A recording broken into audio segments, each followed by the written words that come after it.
Chapter 2.222 Surfing Clouds by Sky. At that moment, what looked like a flying chariot appeared on the horizon. "Ah, good," said Blizzard. "I thought Miguel might turn up." "Who's Miguel?" I asked. "One of my distant relatives," said Blizzard, "but he's also related to the living creatures." "What are they?" "Only the best and most kind of all the creatures who've ever lived." Minnow nodded. "Excellent," she said. I smiled at her, knowing that her heart would be beating as fast as mine. Before long, Miguel was hovering next to us in his motorised wheelchair. It was definitely not a chariot. Miguel's wheelchair made a noise like an old-fashioned lawnmower. It had two huge wings and a small front wheel. "Blismo!" roared Miguel. "What up?" "We are," said Blizzard, yelling over the sound of Miguel's wheelchair. Miguel roared with laughter. "I'm Miguel," he yelled to all of us. He was a wild wreck of a thing, his red hair streaming down his back and his beard running down his front. I wondered if he was related to Viking warriors. We nodded at him, not sure if we should call out our names. "You coming down?" he shouted. "Soon," said Blizzard. "Any of this lot want to come with me?" asked Miguel. Blizzard shook his head. "They're still adjusting. Better keep them safe." Miguel shrugged and didn't seem to care. "See you down there." He sped off, his hair blazing in the sun. He looked as if he was on fire. "Miguel," said Blizzard. "What can I say? He's unpredictable, but apart from that, he's one of the best people I've ever known." "Is he a wizard?" I asked. "Part angel, part giant," said Blizzard, "and part pirate too." Blizzard looked fierce. "Every angel has pirate's blood. They know how to use all the rules and how to break them too. Every single one of them." "Arr, me hearties, I loves pirates, I do," said Frank, looking back as Miguel became a small speck in the distance. "He looks so small." Blizzard laughed. "Miguel can make himself large or small, whatever he wants." "Wow," said Ben. Blizzard nodded. "Miguel is also an imaginician. He's very talented." "How come he's in a wheelchair?" I asked. "Lost the use of his legs," said Blizzard. "In a battle, I think." "Couldn't he use magic to fix his legs?" asked Frank. "He'll tell you about it if you ask him," said Blizzard. "It's a long story and it's not mine to tell." "Okay," said Frank, clearly intrigued. "I think we can go down soon," said Blizzard, peering through his wild sunglasses. "Yay!" shouted Six. "Why do we have to see Angel first?" asked Ben. "She's the High Chancellor," said Blizzard, "and she has to give us permission to be on the Islands of Time. Otherwise, the supernatural powers might try to eject us." Minnow looked worried, not liking the idea of being ejected by supernatural powers. Staring down and then back at Blizzard, she said, "Suddenly I'm not so keen." "You'll love it," said Blizzard. "There are a few rules, but as long as you follow them, you'll be fine. Ready?" "Don't we need boards?" asked Ben. "I was just getting to that," said Blizzard. "You have to dream up your own board." "Imagine surfboards into existence?" asked Ben, raising one eyebrow in disbelief. "I have mine," said Blizzard, looking down at the multicoloured board that had appeared underneath his feet. "If absolutely necessary, I can imagine one for each of you. But if you do it yourself, your board will suit you much better." "How, though?" I asked. "Do you want to rescue Jemima?" asked Blizzard, "and not fall off this cloud to a sudden and certain death?" "Obviously, yes," I said. "Then remember what I said about confidence," said Blizzard. "Not everything is logical here. It's more than possible to imagine things into being." Blizzard's voice sounded unusually stern.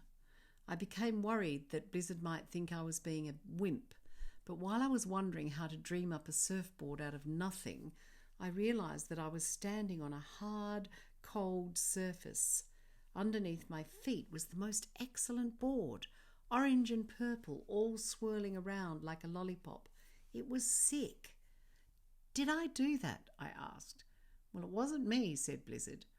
I was over the moon and couldn't stop smiling. Frank and Ben dreamed up matching silver and black boards. They slapped their hands together, excited to have imagined exactly the same thing.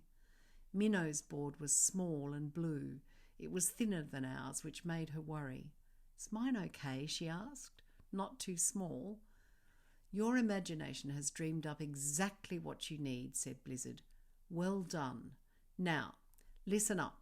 You need to remember that while regular clouds are made of evaporated water, and you might imagine them to be thin, surfing the Noesis is more like snowboarding. Ever been?" "Of course," said Frank. Ben and I nodded. "Okay," said Blizzard. "Just think of the Noesis as a combination of ice cream and surf that sometimes gets a bit gnarly, and you'll be right." "Hold on," I said. "How do we stop?" "Slice sideways," said Blizzard, "or pull up on your board if you're lying down." I was on the edge of the cloud, ready to go, but even though the adrenaline in my body told me I'd love it, my mind was saying, "Don't do it." Blizzard yelled out, "Go!"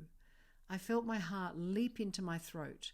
The wounds in my back were hurting like hell, but I knew I owed it to Jem to be brave. Blizzard had already launched himself off the edge of the cloud, his multicoloured coat blowing out behind him. For the briefest of moments I froze, but seeing the others surf down the misty Noesis, I found my courage.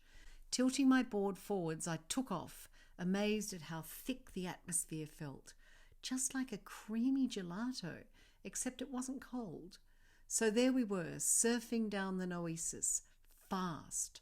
Minnow and Frank were utterly skilled, weaving their boards from left to right, leaving a zigzag trail in the cloudy mass. Together they sliced their way down, slowing every so often to wait for a better set of swirling Noesis. Blizzard and Ben were just behind them, and I was at the back. Six flew overhead, constantly shape-shifting from a falcon to a girl and then back again. Frank called out to Blizzard, "This is the best!" "Good?" asked Blizzard. "Hell yeah," said Frank. Without warning, a dark mass of Noesis appeared and we all disappeared into the thick of it. I quickly became lost. It felt delicious, but I couldn't see anything. I emerged abruptly into a stretch of clear blue sky. My speed picked up way too quickly and I slipped from my board. I realised to my horror that I was free falling. My board was just ahead of me and I felt my heart plummet. With a rush, Six appeared and pushed me forward so that I could grab my board. "Lie on it," yelled Six, her blue wings flapping fast. Blizzard swooped in from nowhere. He moved his board from side to side in some fresh Noesis to slow my fall. Blizzard smiled, but I was terrified. The university tower was looming up from the centre of the building's X shape. It was more than twice the height of the main part of the castle, which was already 10 stories high. A massive tree grew through the middle of the gigantic X, and the tower was wrapped inside its swirling branches. I've never seen anything like it. As we neared the tower, Blizzard lay flat on his board and sped ahead. Right at the last minute, he pulled his board upwards and landed gently on the tower's balcony. We all followed his lead, although I was a bit behind and felt convinced that I'd overshoot the landing. I leaned forward, my back aching with pain, and then sped up a little. When I reached the balcony, I pulled up my board and arrived with almost the right amount of style. "Great job," whispered Blizzard. I smiled and tried to look calm, but my heart was still racing. With a pang of fear, I felt my neck to see if I still had my locket. I'd have cried if I'd lost it, but it was there, my lucky charm. Breathing a sigh of relief, I clambered onto the balcony. Chapter 2.2222 Angel by Sky. Standing next to Blizzard was a tall angel with a friendly face and the most beautiful silver blue eyes. "Hello," she said. "I'm Angel, And you must be Sky." "Yes," I said, feeling very small. "And Minnow and Frank?" asked Angel, "although I hear that you like to be called the Frankster." Angel smiled at Frank. "He does," said Minnow, moving over to shake hands. Frank nodded, also shaking Angel's hand.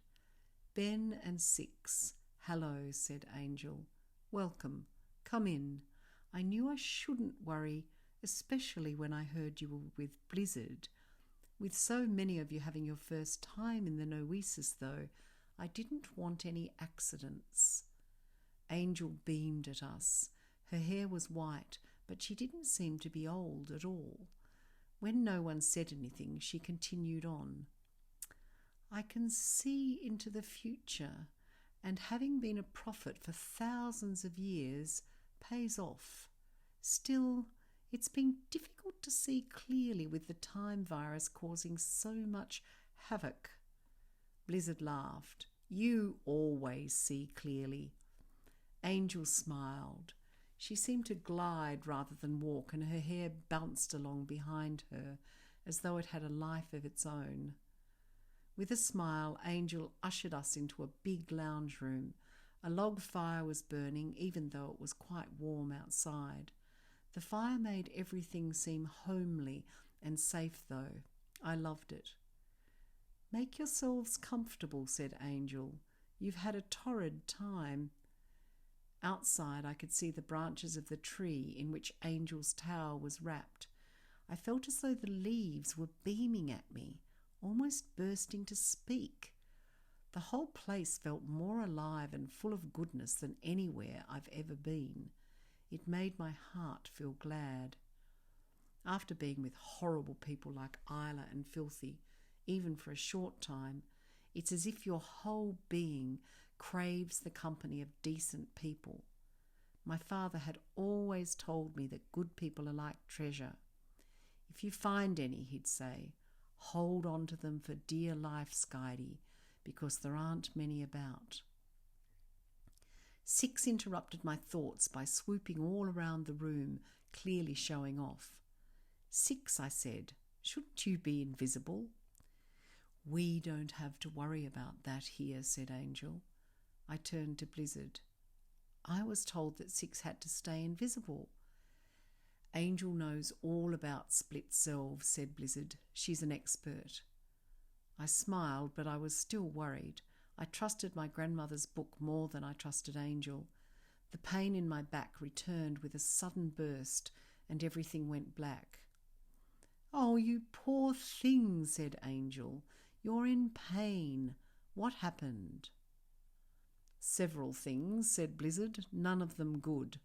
Isla and Filbert Thieve were involved, so Sky's been subjected to their brutal ways. Her back is the main worry, and her shoulder." "And my head," I said, suddenly feeling ashamed. Why shame overcame me, I have no idea, but I felt like shrinking down to nothing. "You mustn't feel ashamed," said Angel, as though she could see my thoughts. "I'm sure that Blizzard has told you about the importance of having confidence here." I nodded, blinking back some tears. "That's not to say that you don't feel what you feel," said Angel. "Shame comes after we've been near too much evil. The fake overlord is nothing but evil, as is his wife." I tried to smile, but my mouth wouldn't let me. I felt so sad.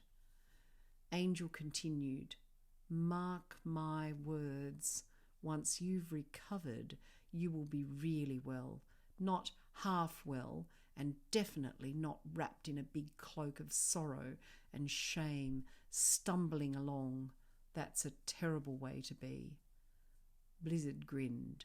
"You'll soon be incredibly well," he said, "able to join in the fight to stop others being attacked by evil. And one day we'll tell you all about Emash," said Angel. "It's the antidote to shame." I smiled through my tears. "That would be good," I said. I haven't been able to make my mind switch off since Dad died. It's like I'm on constant alert. Angel looked concerned. Of course you are, she said. You've had to fight for your life. As well as all that, you lost your wings. I nodded. Angel continued. Have you heard of that wonderful bird, the phoenix? She always rises from the ashes of a disaster, and then she spreads her wings to fly far and wide. Angel's face looked immensely peaceful. You'll be that bird, she said. Mark my words. Now lie on our healing sofa. Jack's made it. She's an ice witch and one of our best students. Her furniture is extremely powerful. As I lay down, I felt a rush of peace and safety fill every part of my body. Stay on the sofa for now, said Angel. It won't take forever. You'll be surprised. Thank you, I said. Fall asleep if you'd like to, said Angel. I think I might, I replied.